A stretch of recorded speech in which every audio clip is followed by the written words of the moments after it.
Hello and welcome to my ritual of the Majrat boss guide. This guide is just how to do the bosses, at least the way I did them. I should mention that many of the clips I used, basically I wasn't very efficient in pausing the recording, which basically meant I ended up with almost 55 gigabytes of video files. So basically to reduce that down, I actually had to render it once already. And so the video you'll be seeing will include lots of clips that have been rendered twice. This can lower the quality, and so some of the clips will be a little bit lower quality than usual, and I'm sorry about that. Okay, I'm not going to really go over what you should wear, mainly because we really, or at least I really don't know. My best suggestions, though, are preferably offensive gear. Void works great for that.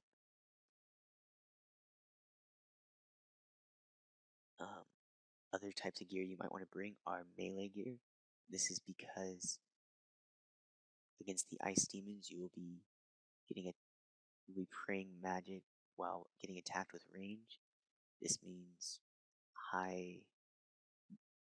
good melee gear will probably take less damage in that kind of situation. I can tell you what not to bring though.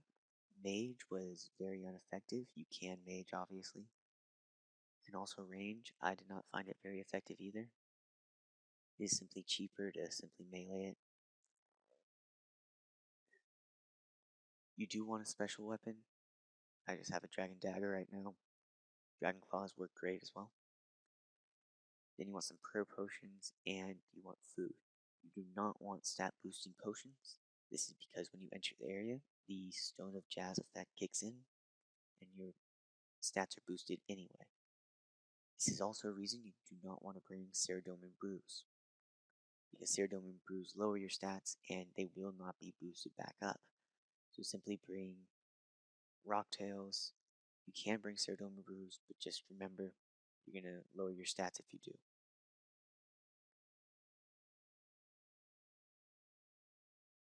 In a War Tortoise or some type of beast of burden, you just want to fill up the rest with Rocktails again.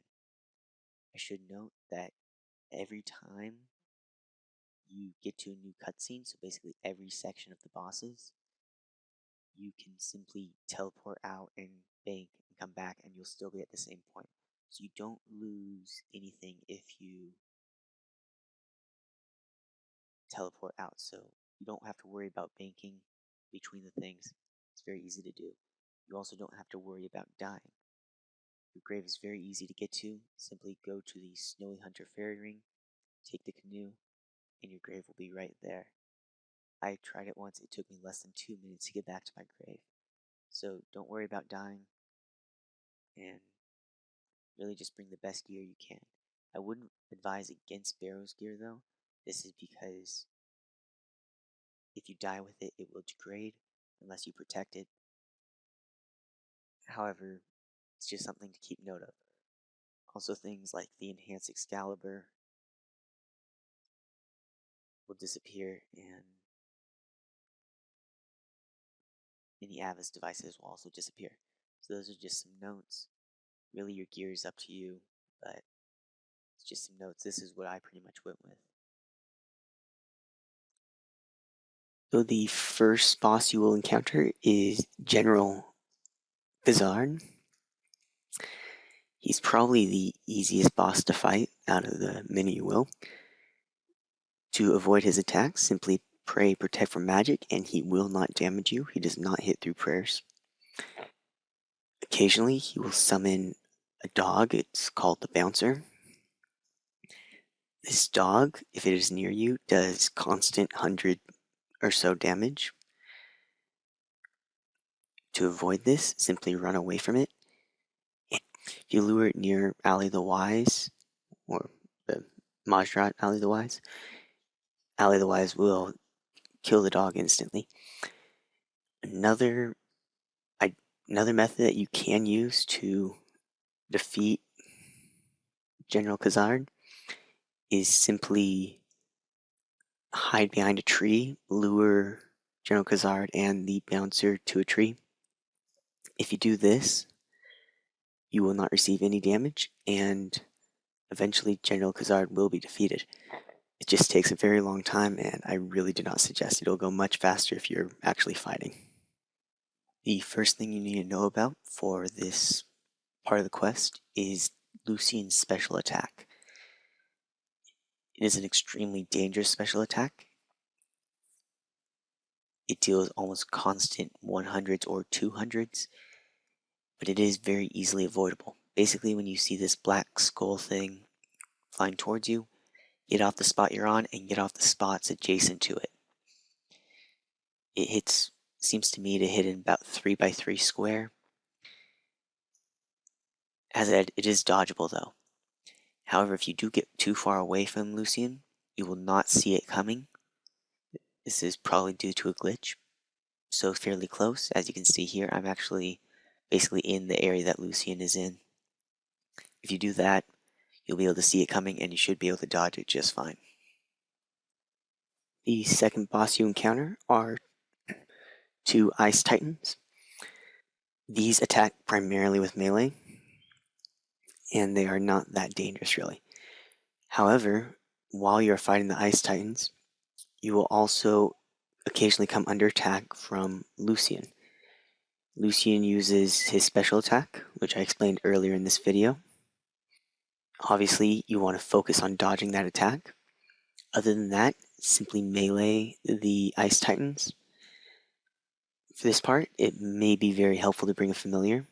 For some reason, my War Tortoise could hit 1000 plus on the Ice Titans, where I was hitting 500 or so as my maximum.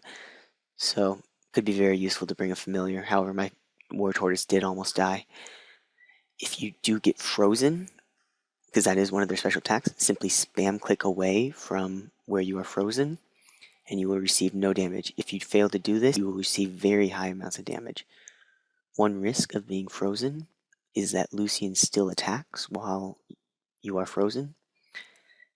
This means that occasionally you will not be able to dodge Lucien's attacks and you will simply have to take quite a bit of damage.